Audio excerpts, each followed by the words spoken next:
So, welcome back, GPT. Welcome back to our now 5th meeting. We're reflecting on the month of May today, but we are now at the beginning of June. So, diving straight on in there. What's the best thing about being alive right now? The best thing about being alive right now is laughing. Because in the midst of it all, fucking laughing till you cry and laughing till people start staring at you and think you're silly. The biggest medicine that is free Yeah, and accessible to us all. yeah. Mm-hmm. And big up my dad and my brother because they have been providing so much space for laughter. Like it's giggle central when the three of us hang out at the moment. And it's sad because it was giggle central like like as a four. So I think it's taken a hot sec for us to adjust and give ourselves permission to be as giggly. Because mum was like at the heart of it. But at the same time it feels healing. What's something that's happened recently that would have really made your mum laugh? Oh God. Like it's just everything that's coming out of my dad's mouth, really. Um the amount of times that so mum would always like point out, Mark, do you realise how many times you've said the word fuck in the last three sentences? Um, and that's like just gone through the roof, really. And as has the C bomb, which, I'll politely just refer to as the C bomb right now.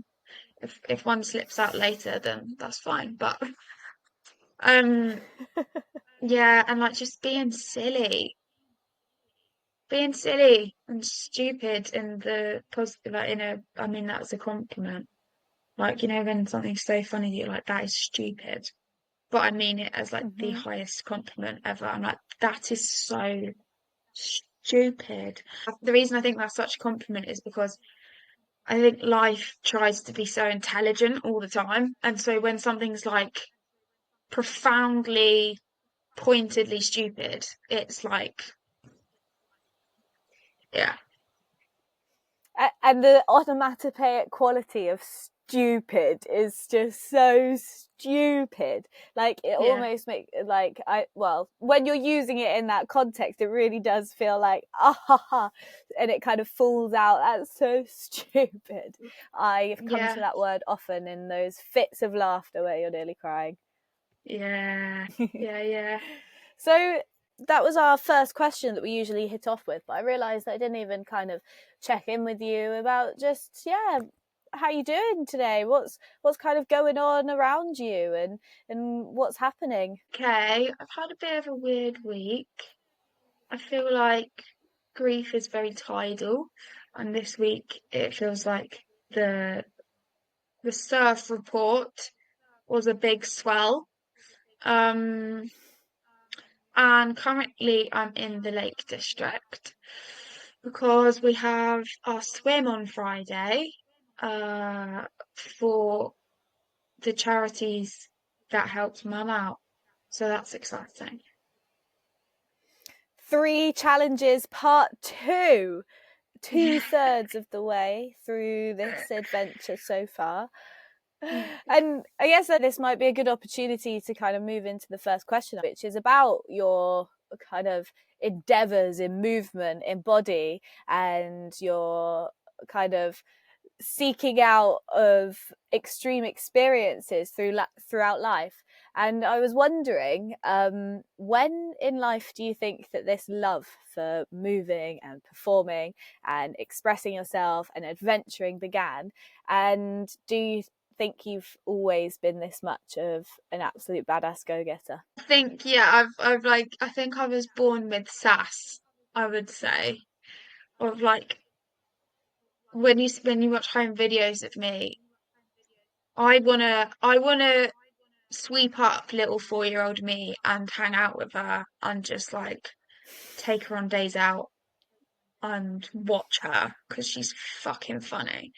Like I used to like tear around in a little fairy outfit with my wings on, and like had no qualms telling people like, no, that's not what we're doing.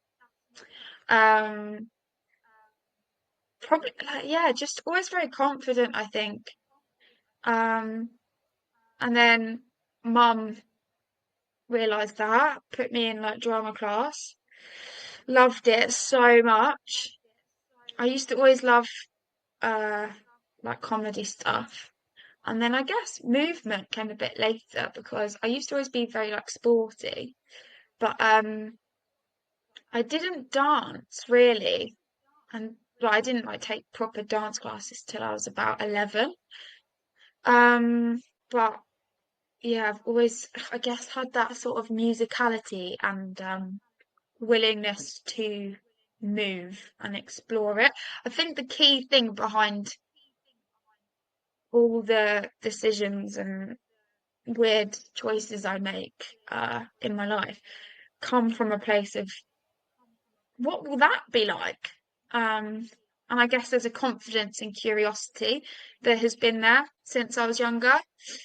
Um, and then I think actually when I got diagnosed with Crohn's disease, part of that, like in the first few years, that journey, I just feel like I was gifted at a young age with a real like, whoa, your physical life is so amazing.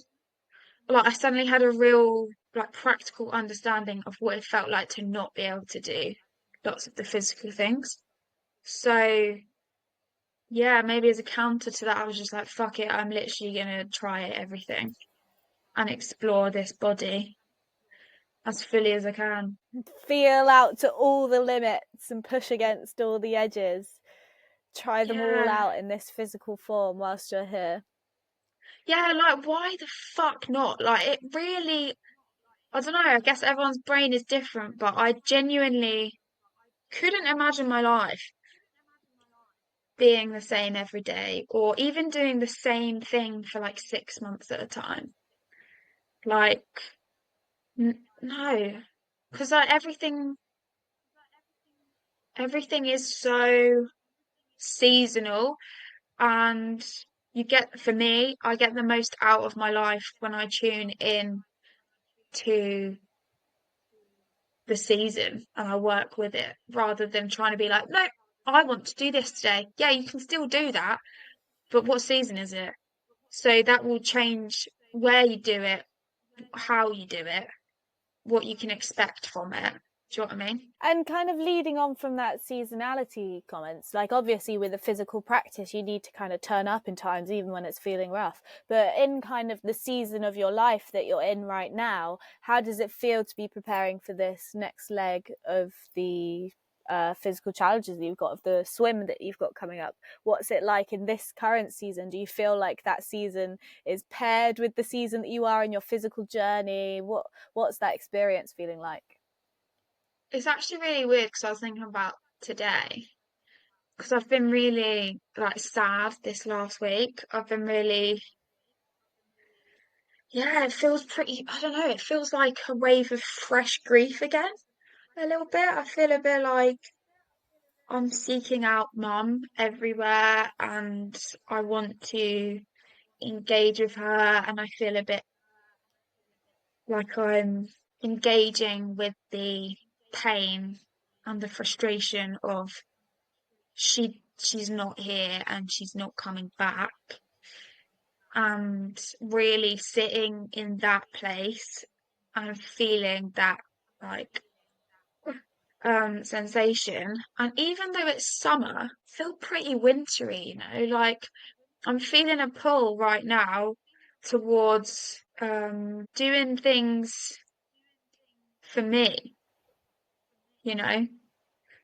So my physical practices are 100% a part of that because I don't know, I think there's a certain aspect of training, which is why training exists and why it's such a practice.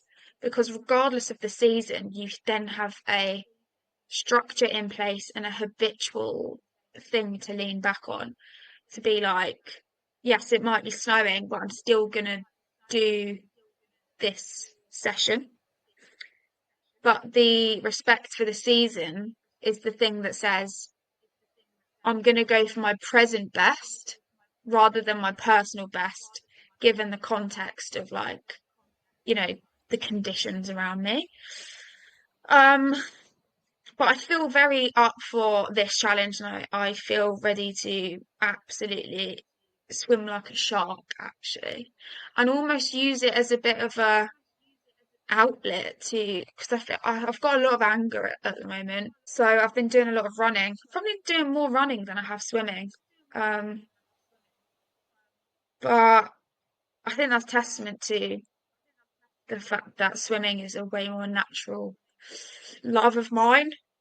I think I can get away with less training and a better result with swimming. Whereas with running, if I don't train, then like it is what it is. You've just got to Hmm. hope for the best. Whereas I've been swimming a lot longer. I swam a lot more seriously when I was younger. Whereas like conversely, I hated running, really hated it. Had a bit of a relationship with it, as I'm sure a lot of people do, because even in PE at school, it was very much about the people who could run really fast. And if you weren't one of them, then you just felt like a piece of shit in the summer when you did athletics. Um, and then because of Um, that, I've had I've had to take on the clown in relation to my running experience at secondary school because my personal best for 100 meters was nearly 30 seconds. It's so shameful. but we're all so different, G. It's like that friggin' what's that thing where it's like about exams? You wouldn't test a fish on its ability to climb a tree. Yeah, Like, or a monkey on its ability to dive and swim. do you know what I mean? Like, and yeah, like running 100 meters might not be your thing, but there's fucking so many other things. I can like attest to the fact that you've got like so many things that you do incredibly well that other people would be like, Oh, oh, all I've got is completely. the 100 meters. Do you know what I mean? Like, and I guess I'm with you in the 100 meter camp though. They can have the 100 meters. Yeah, They can fucking have the take it. 100 meters. It's so funny to just like reflect on how much that meant to me back then, but gosh, that's Yeah, comical now. yeah, it is. And I remember the one that sticks in my head is the 1500 meters.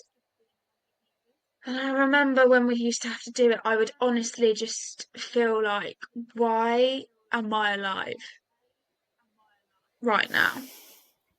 It would be that feeling See, of, that's the thing. Cross country was more my thing. Cross country, I'd have been there.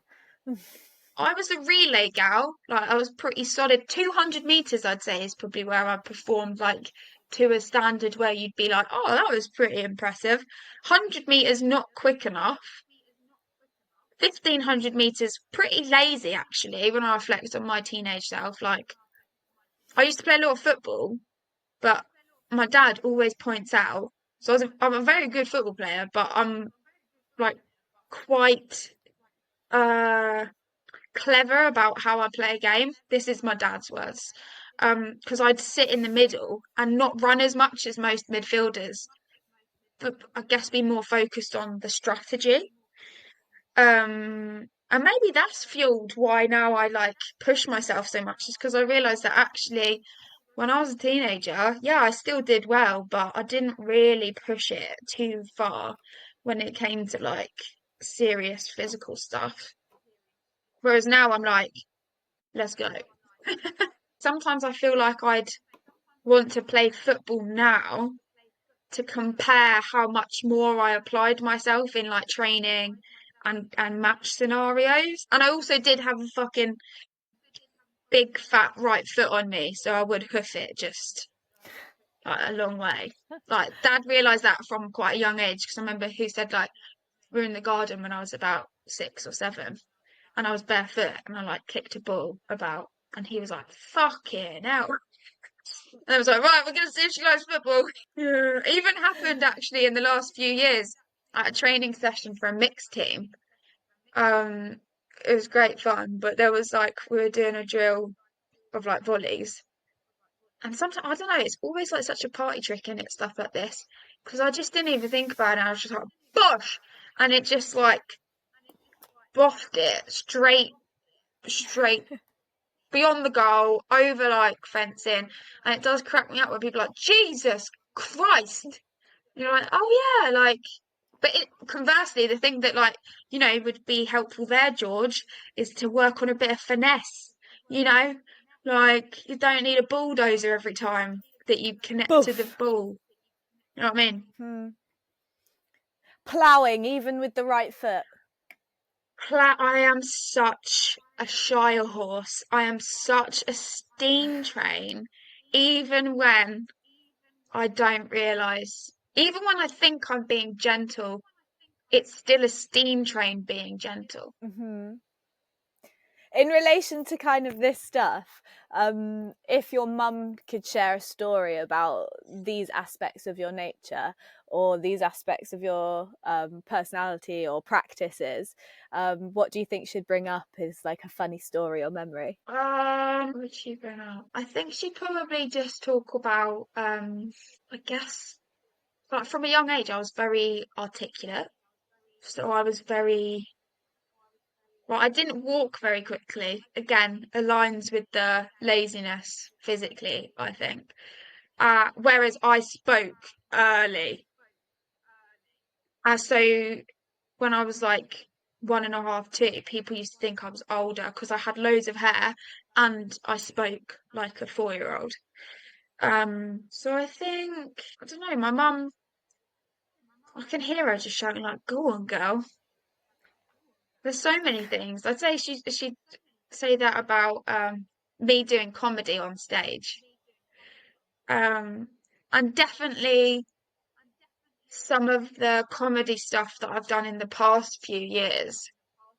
I would always present stuff to my mum, probably as like one of the first people. And there's a couple of things that come to mind that she absolutely cackled at. Like right now, if she was in front of me and I showed her, she would just piss herself laughing. Like she would be the perfect audience member for certain things. There's actually something in first year of drama school during COVID when stuff was online, had to make a short film, and I did an impression of Joe Exotic at the time, so I did the Tiger King. And my mum, honestly, like when she was sad, that's the sort of video where she'd be like, "Let's just watch that for a bit," because she just fucking piss her pants. Um, yeah, I think she was just always very like. I think she probably realised that I had confidence, and so just egged it on. And she was so strong as well. So I kind of there's like I definitely grew up with a bit of the old school mentality of like in secondary school there was like a few occasions where there was this one girl who just wasn't like all I guess like borderline bullying. Maybe I'm avoiding like saying that because I don't the people pleaser in me is still like, oh no, she is troubled as well. But my mum's attitude to that was fully to like tell her to fuck off.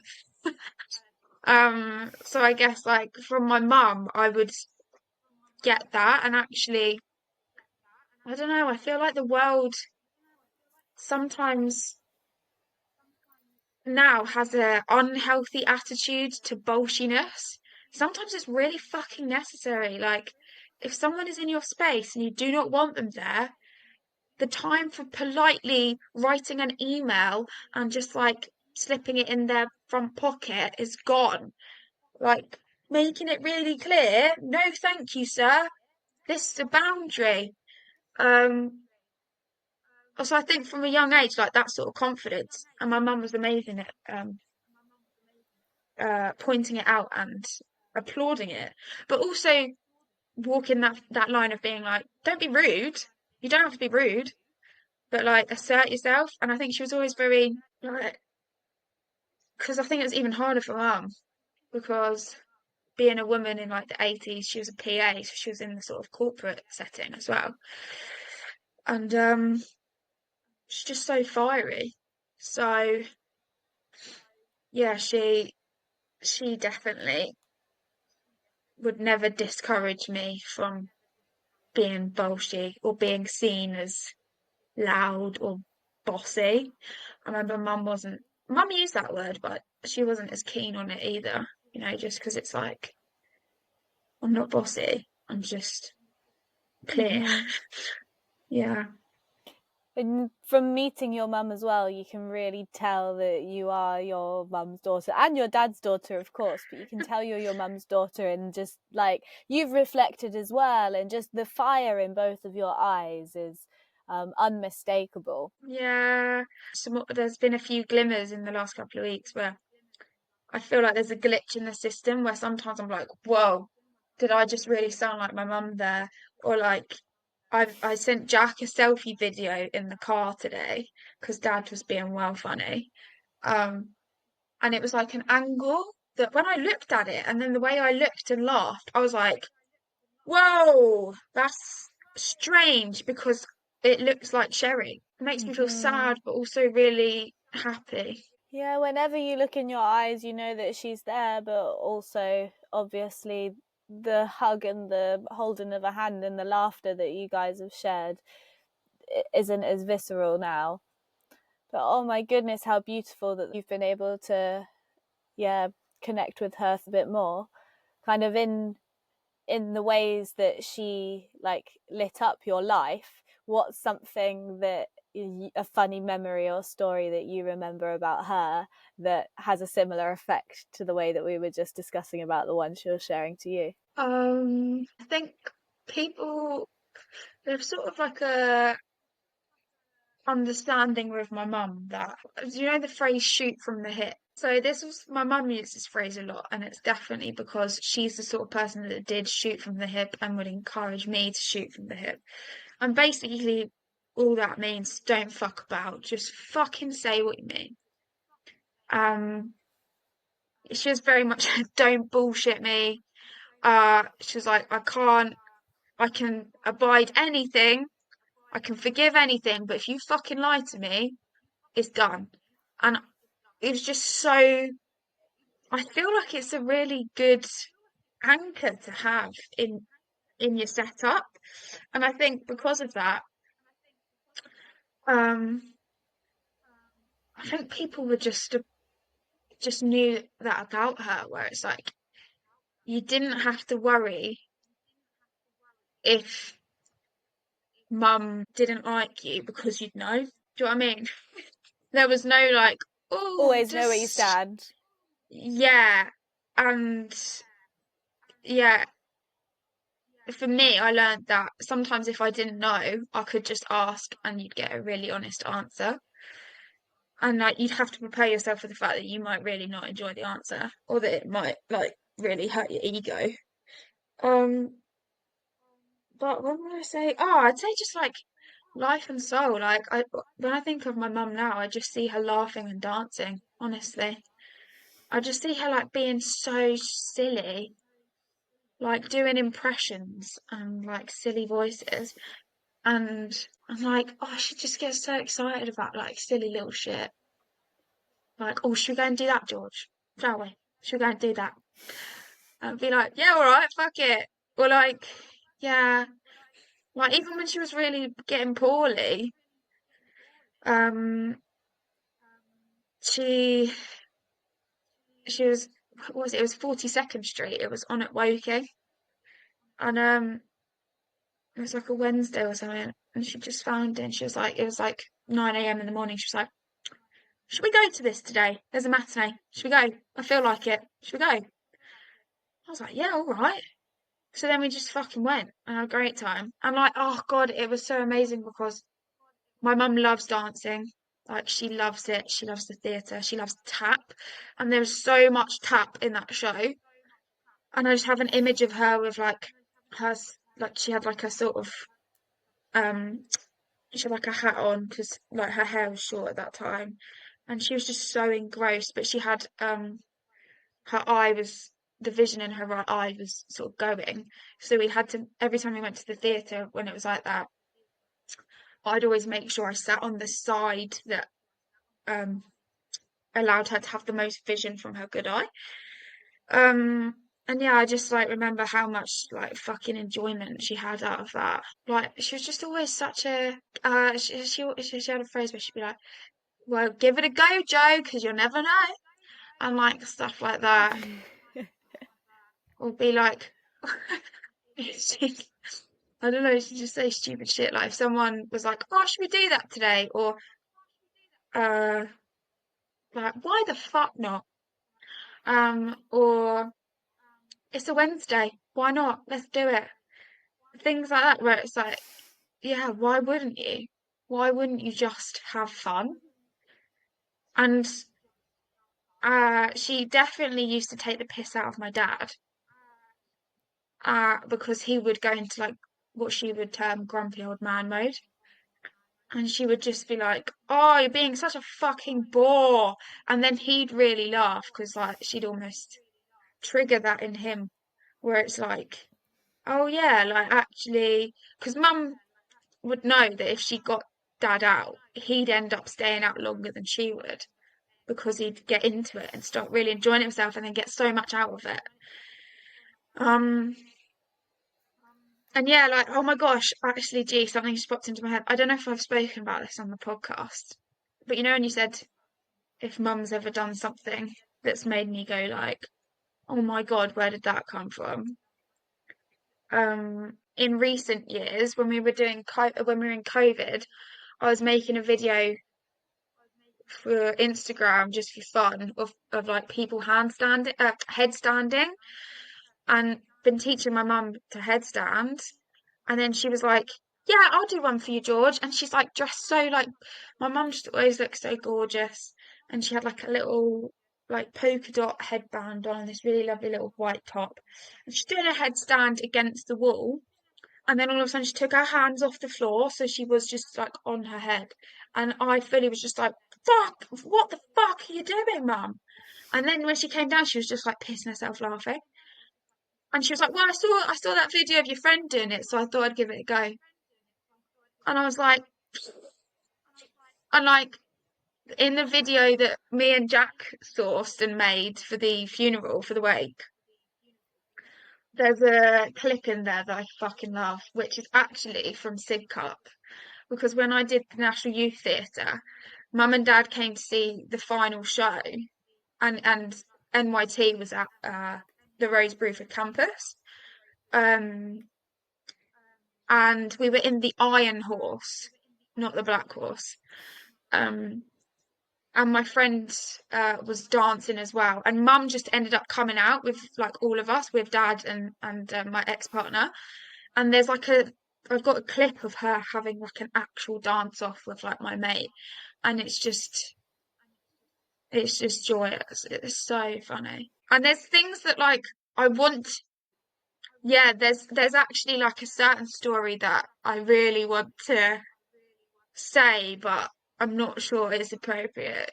And I don't know whether she'd appreciate, she wouldn't mind, but there's people in that story who I think, and this is testament to my mum because she would just like find shit hilarious.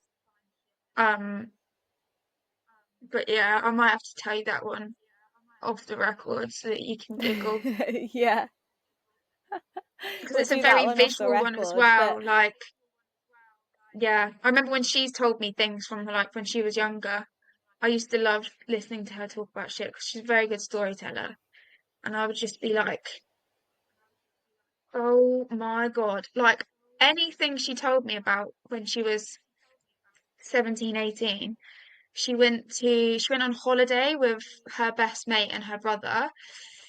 Um, and literally everything that happened on that trip was pretty wild. And she'd just come out of shit and I was honestly like, "Are you being real? Are you serious, mum?" She'd be like, "Oh yeah, oh yeah." And I'm like, wow, like, fair. Yeah. I think it's because she's so funny. Like, she's just so funny. My mum, honestly, sense of humor. That's my dad. If you ask my dad why did he fall in love with my mum, obviously she's a stunner on the outside. But like, for my dad, he was like, "'Cause your mum is fucking funny." Like, my dad has always said she's the only woman that could make him laugh.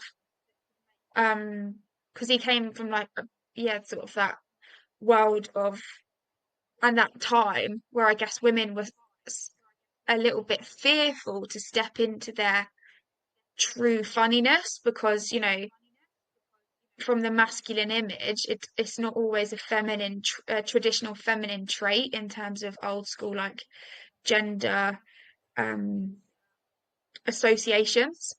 Whereas, yeah, my mum, like dad has said that he was like, at that time there was very few women that could make me laugh, and no one made me laugh more than your mum did.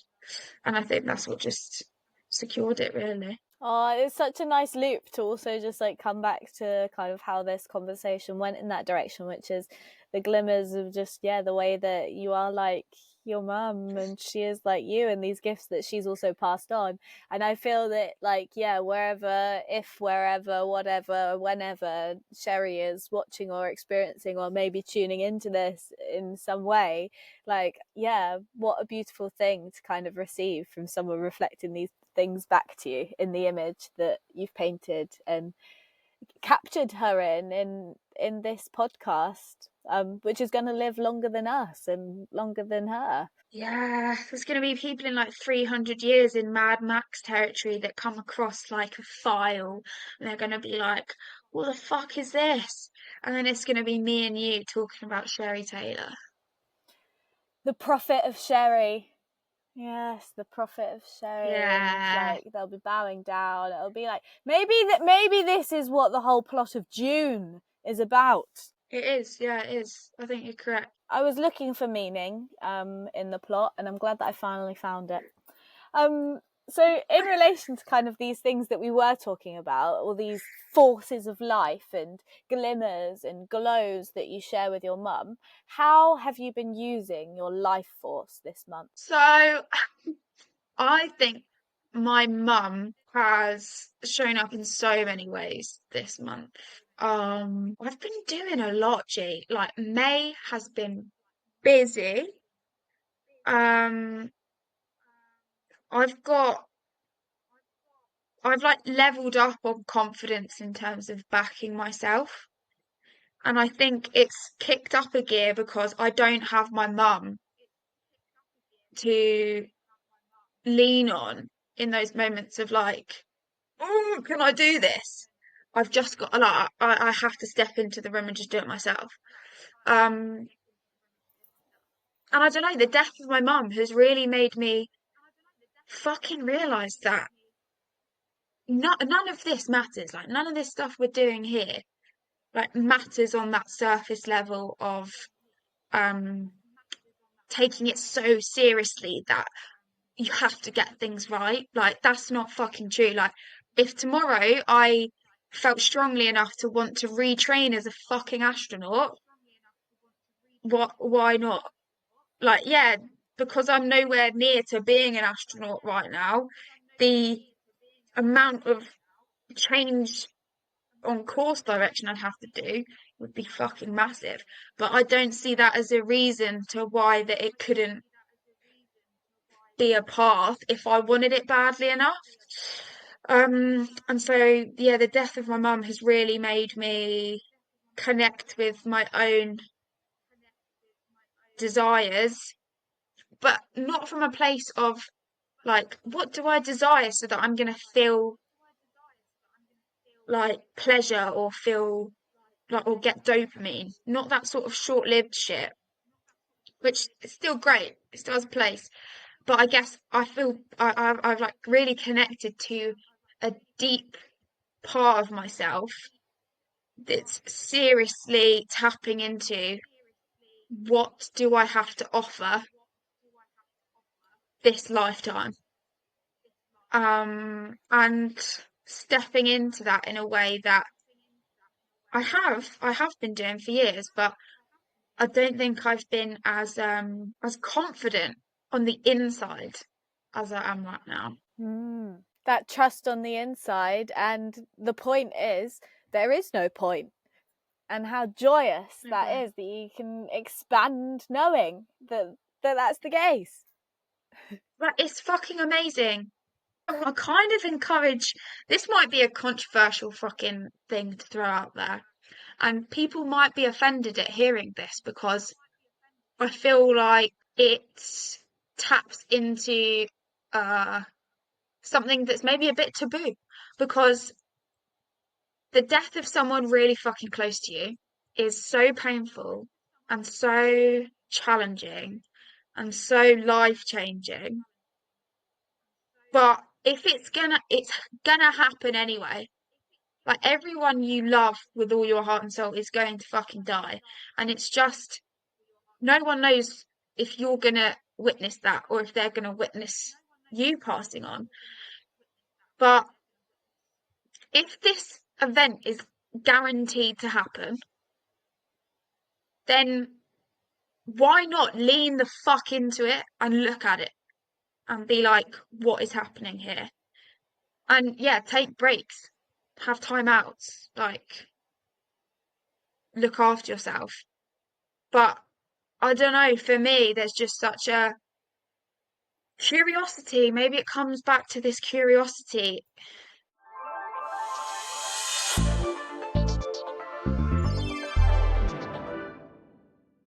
Hello, lovely listeners. I've got a little interlude for you. So, this first series of the Grief Tapes is very close to my heart, and it's been incredible to spend a year creating these episodes with a dear friend of mine. As you know, in January 2024, Georgia lost her amazing mum, Sherri, to an aggressive type of brain cancer.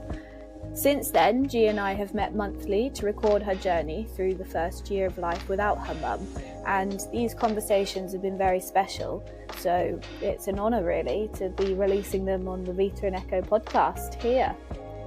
Last year, Georgia also challenged herself to complete some awesome physical feats, which she smashed and raised over £9,000 for two charities that supported her mum and family throughout Sherri's illness. First of these is the Woking Hospice, which provides holistic care for patients with life-limiting and terminal illnesses. And second is the Fountain Centre, which supports the emotional, physical and spiritual well-being of those affected by cancer. This podcast is completely free to listen to. We want whoever needs it to be able to find it, and so episodes are available on most platforms. But if you're drawn to give a token of support for G and the sharing of her story, please consider donating to her new Just Giving page that has been set up for us listeners. Georgia's less than £1,000 away from hitting 10k, which is an amount which could make a real difference in the lives and families of those experiencing similar illnesses as G's mum. So if you could pop in the price of a coffee or pay forward a pint in honour of our Sherri, I am sure it will be more than appreciated. Details of where to find G's campaign will be in the episode notes, and links are in various places across our online platforms too. Please do follow us, reach out, engage with our content. It'd be lovely to connect with you. Finally, and I guess most importantly, please accept our invitation to send this podcast to someone you think would appreciate some time to listen and take stock of life's echoes. Big up to all my fellow human grief tenders, world benders and heart menders. I see you. We've got this. Now let's get back to it. So, yeah, I think the controversial thing about death in our society, because we're so fucking disconnected from it, we get really fucking sad when winter turns up, which I think is a sadness is natural, but like you shouldn't spend the whole of the season of winter wishing for summer, because without winter, summer would not happen. So lean the fuck into winter and curl up, read a book, sleep, eat, spend time in candlelight, all of those good things that you can't do in summer. And when someone dies, so much shit is stripped back that in the rest of the time that you're alive, when someone hasn't just died and you're not in this real like vortex of grief and tumultuous what the fuck is life about period, it's horrible. But like, rather than spending the whole time pouring all your energy into like, oh, I wish this wasn't happening. Yeah, that's a given. We fucking know that. Like, I wish my mum wasn't dead. Like, that feels like it should be very obvious. Um, but no matter how hard I think that, it's like nothing's like it's not going to come true. And I'm actually then just wasting my energy on that thought and I'm making myself more upset. Whereas for me, yeah, again, comes back to this curious And kitten thing. life isn't necessarily something that's really beautiful, and it's not necessarily something that's really ugly, because it's both of those things in their complexity and their entirety, and allowed to be both of those things. And yeah, sometimes I feel, especially in response to when you find out that someone has been bereaved and things, the automatic response of "I'm sorry, let me fix that, I'm so sorry for your loss," actually takes away from the grandeur of the discomfort. It is a strange, uncomfortable feeling, and that's beautiful within itself as well. And let me have that vulgar experience. Why is that making you uncomfortable? That's interesting. And sort of that was my Yeah. experience of that dynamic that you mentioned. Yeah, and speaking freely about death makes people uncomfortable. And it's going to happen to every person. And the sooner you can really sit with that and like, oh, this is like I planned a segue. So I've been doing this for a month now. Been doing this bad boy. So this is a workbook. Again, Can some people will you, be like, yeah, can you uh, describe what this is for audio listeners? yeah, of course. But yeah, some people, when I explain what this is, I feel like your standard matrix dweller, mainstream, just want to live life comfortable, not look at the dead things, will be like, why the fuck would you want to do this so close to your mum's death? I'll tell you why. Because I think the human experience should not be censored.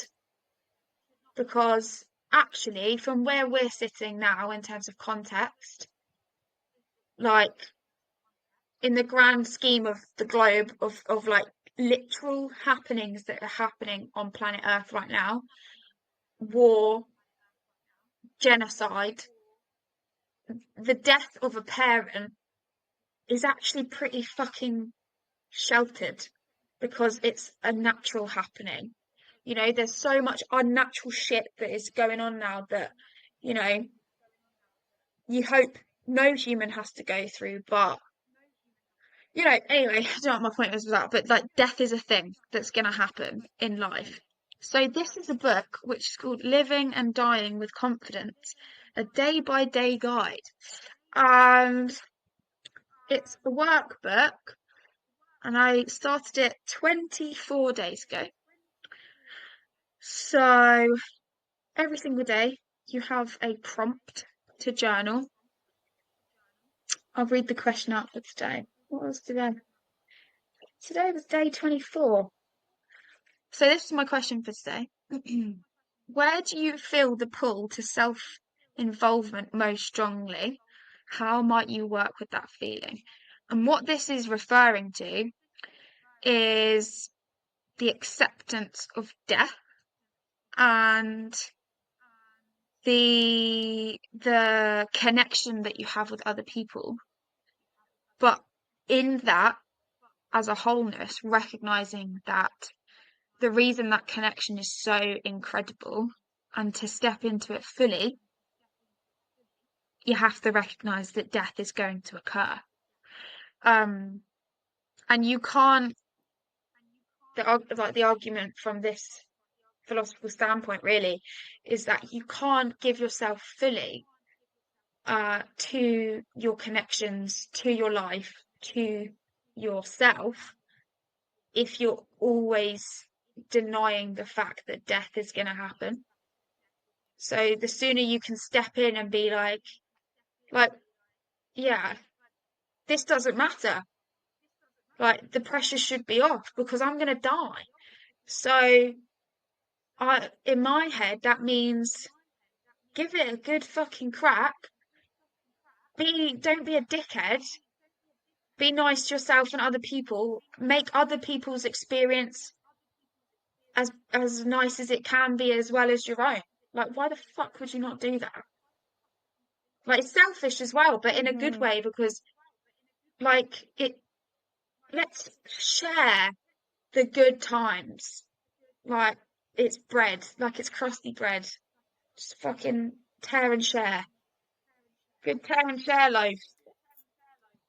And you can take it in different strands, but this also resonates with me, like, to the kind of description of how by chance our mere existence is, and just the fact that the sperm and the egg that created you and the sperm and the egg that created me actually met each other, and even preceding that, that there's even the creation of existence in the first place. It's all so bonkers and so Yeah, miraculous that, yeah, we're all just stuck in this like material slodge of like, I'm in this yeah, body and having this experience, and that's part of it. We're supposed to be in this body and we're supposed to go through this experience, otherwise we wouldn't be here right now, or at least that's what I like to believe. And that doesn't justify any of the graphic horrible stuff that we experience globally and have done throughout history, and I'm sure we'll continue to experience a lot of horrible stuff.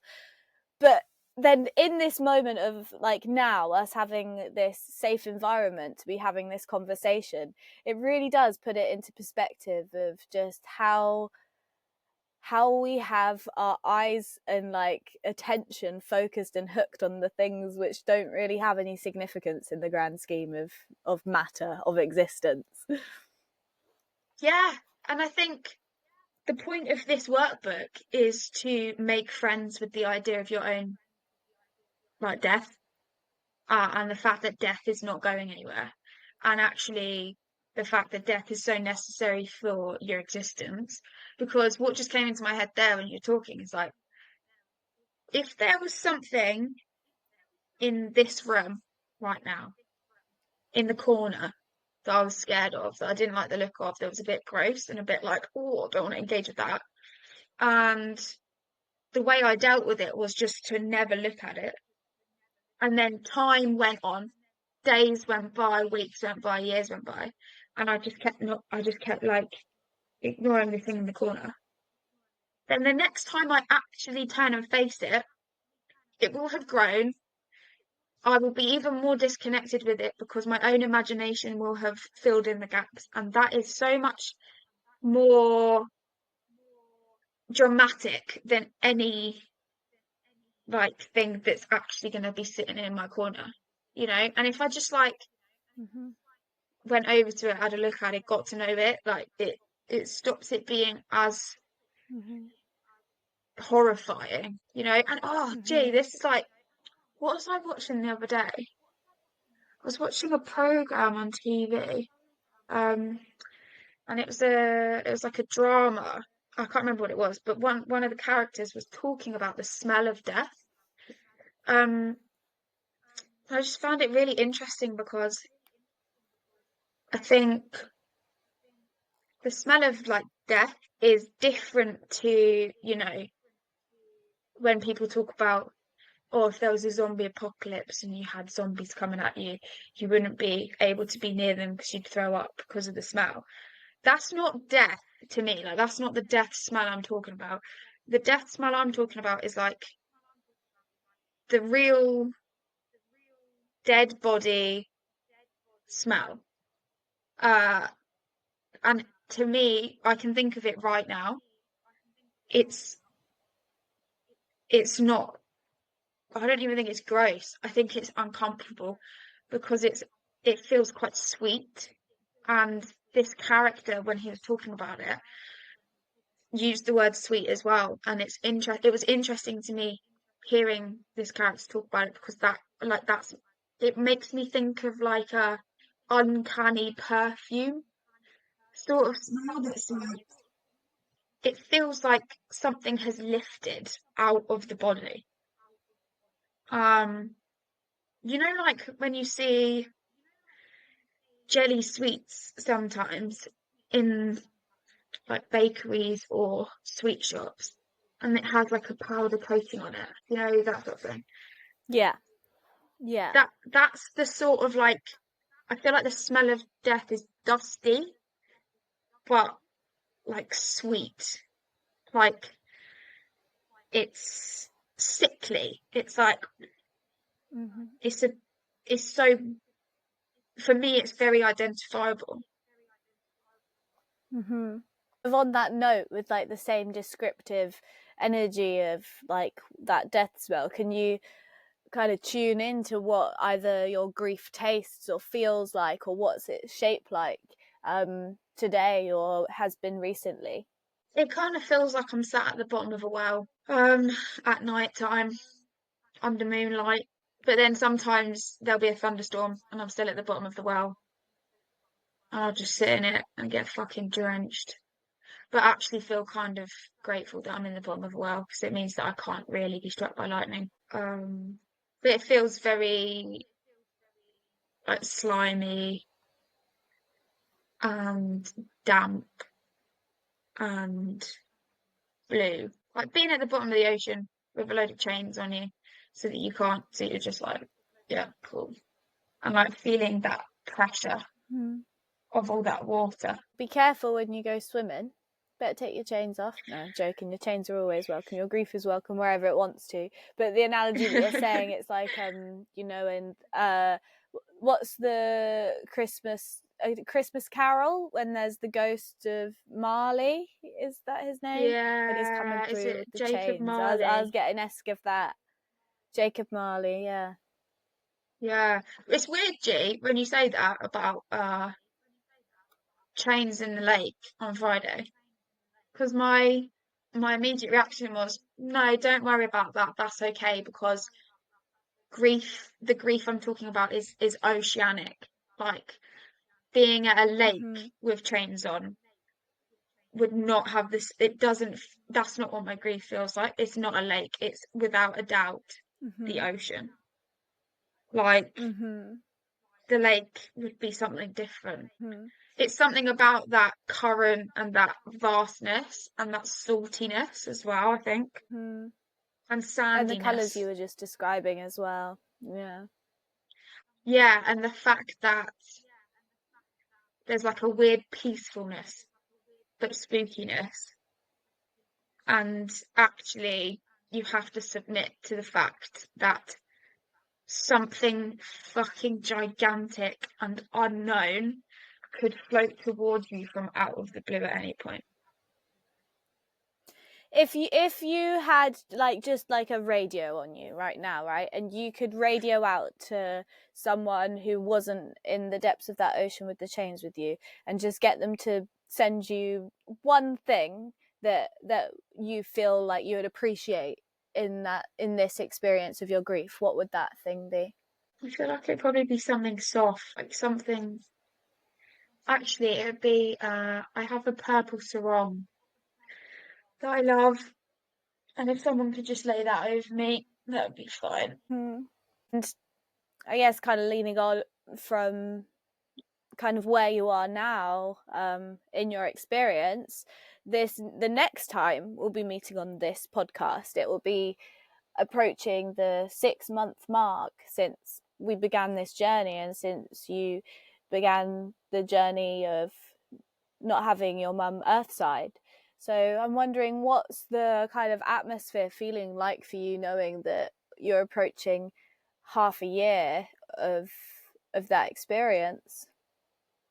It feels trippy, but in a different way to like how it's felt each time.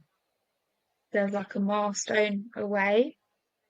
It feels a bit like not comprehensible in a way that like I'll probably understand it in 3 years' time and be like, oh, right, yeah, no, that's actually how it is now. Um, Whereas now I'm kind of just following my body, and my body is doing the day-to-day things and brushing my teeth and making me food and then eating the food and crying and talking.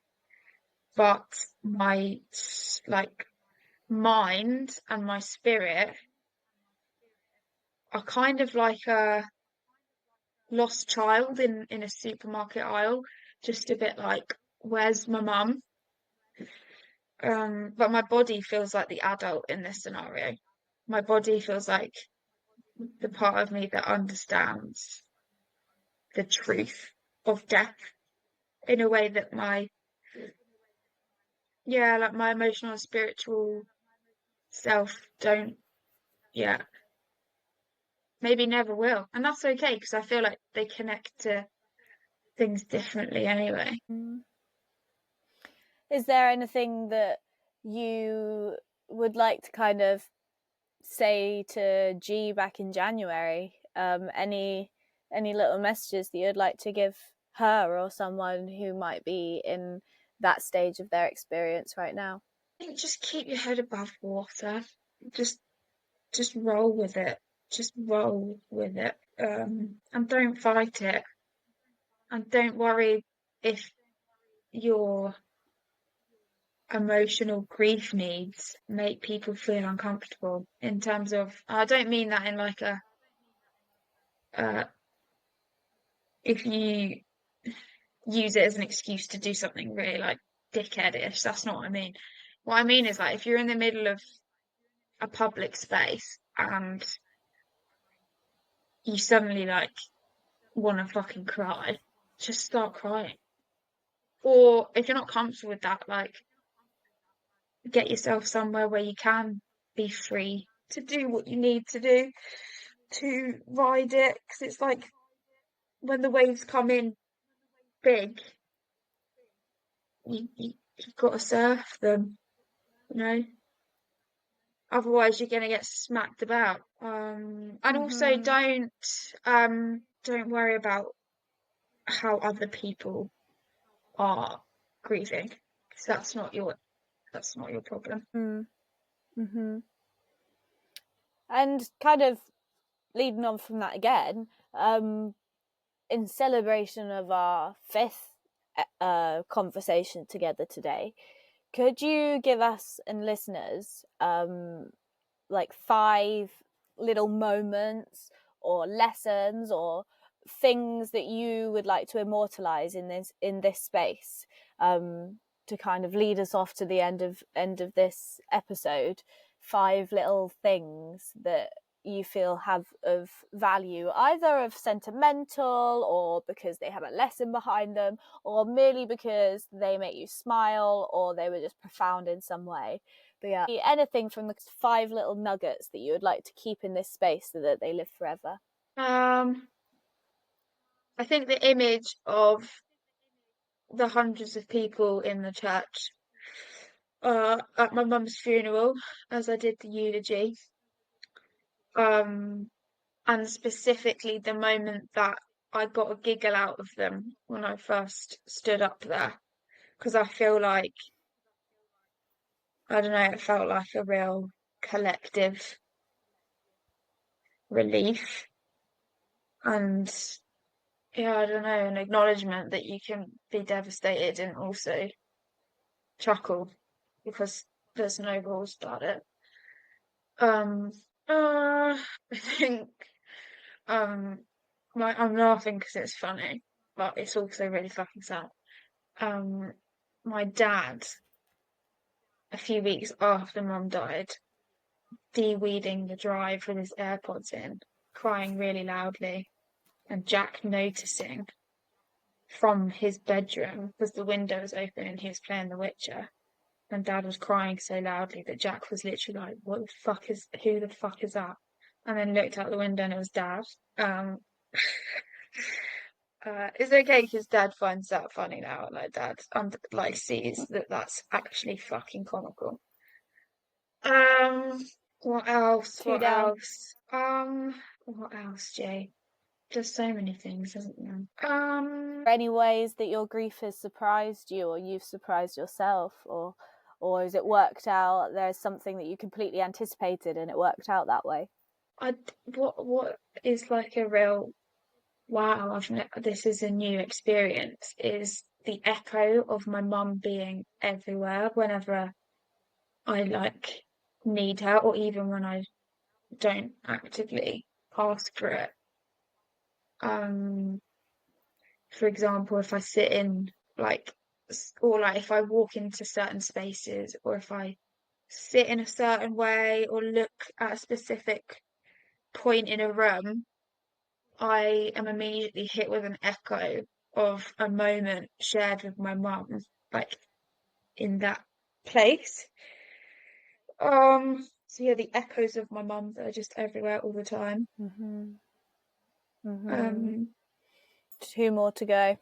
um, I can hear my dad and my brother like pissing themselves laughing at something downstairs, which is really nice.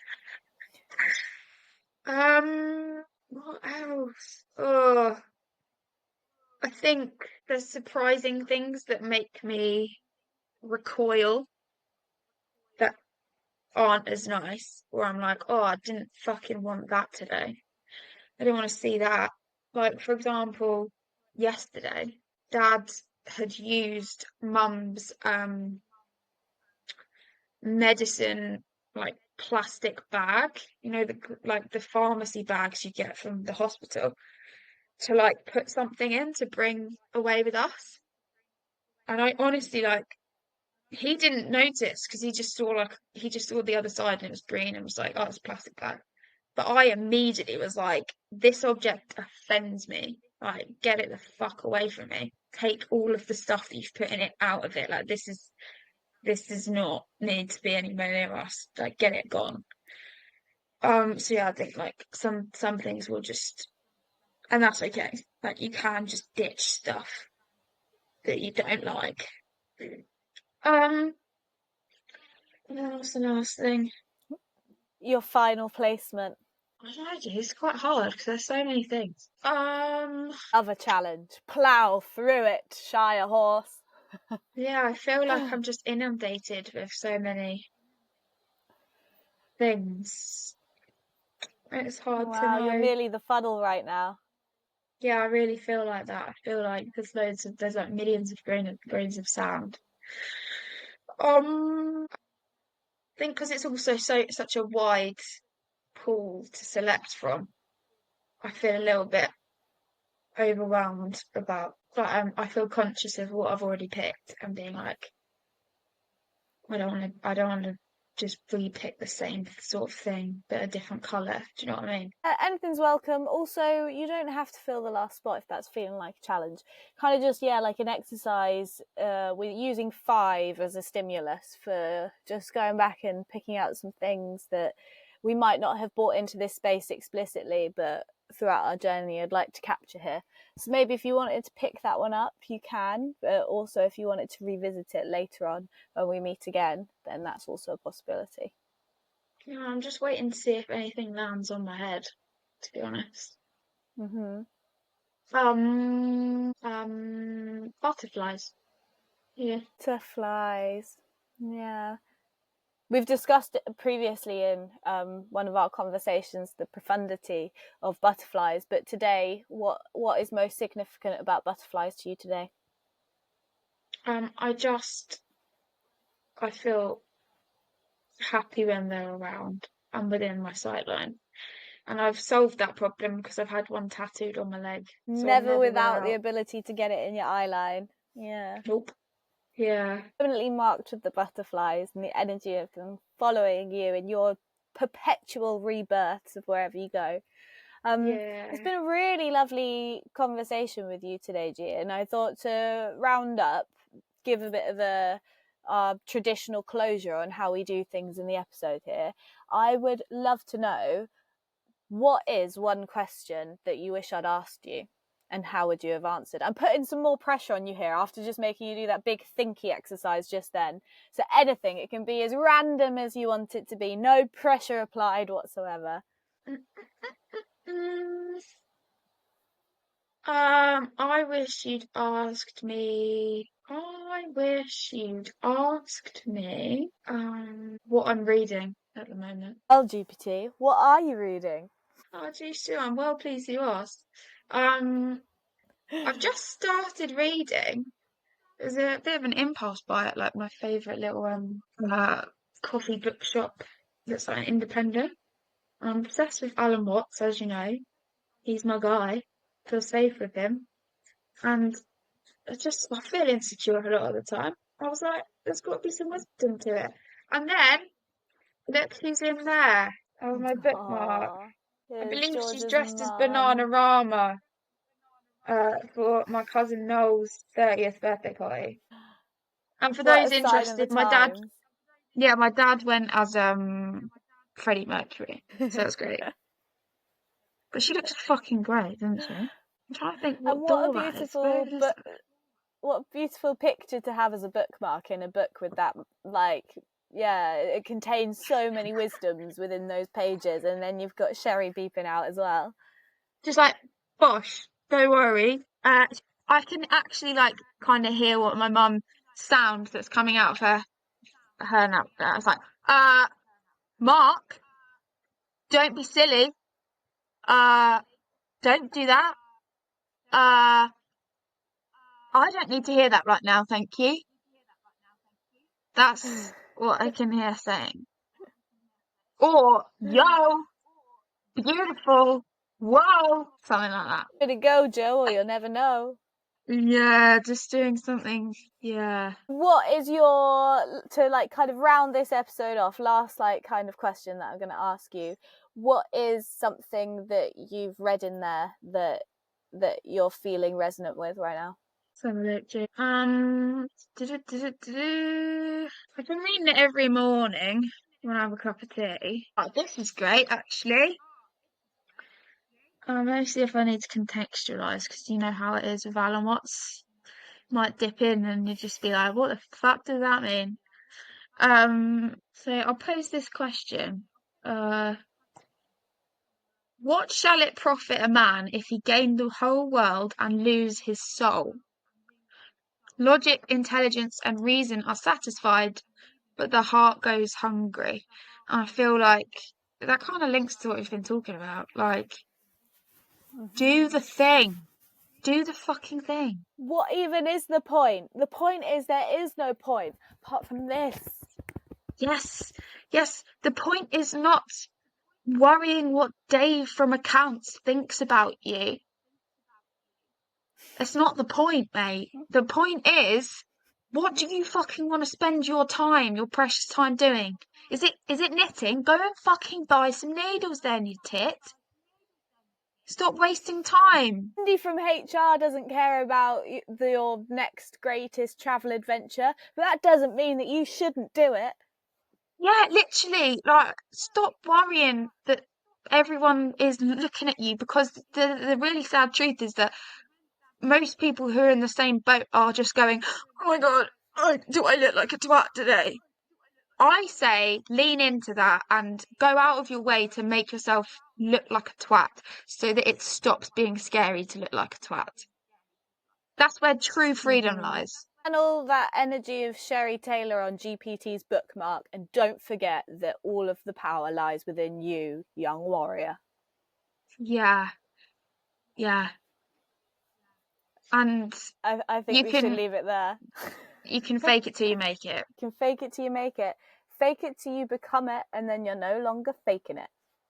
And then you ascend and get enlightened. Within a few lifetimes, we're talking now. So don't worry if you don't get it within the first week or The two, pearly gates because of you've got heaven will open. lifetimes to do this. Yeah, you've got fucking ages, don't panic. You can come back again and try again if it doesn't work out in this Yeah, lifetime, don't don't worry. don't worry. If you're doing the thing right now and it still feels good, that's fine. But as soon as it stops feeling good, like, start leveling up. All right? Okay. Oh, thank you so much for sharing this space with me today, G, and for our wonderful musings that we got to dance through. Forever grateful for this adventure, and all of the best luck for your swimming leg of your challenge. Thanks, G. I'm excited.